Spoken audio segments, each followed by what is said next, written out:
ఇది క్లారిటీ ఇవ్వాలి తప్పనిసరిగా. అవును. ఇస్తేనే మనం చేస్తున్నటువంటి మన ధర్మంలో ఒక నిజాయితీ అనేటువంటిది ఏంటి అనేది అర్థమవుతుంది మనకి. ఇప్పుడు మనం చాలామంది కూడా పితృదోషాలని లేదా తద్దినం పెట్టినా ఏదైనా అవును.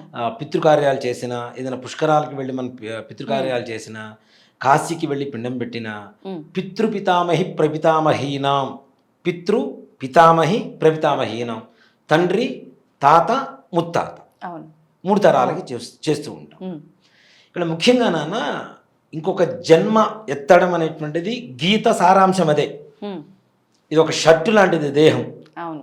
ఈ షర్టును తీసి పక్కన పడేస్తే ఇంకో షర్టును వెతుక్కోవాల్సిందే. అంతే.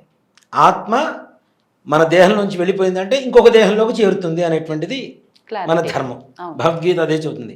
పునరపి జననం పునరపి మరణం. పుట్టడం చావటం అనేది సర్వసాధారణమైనటువంటి విషయం.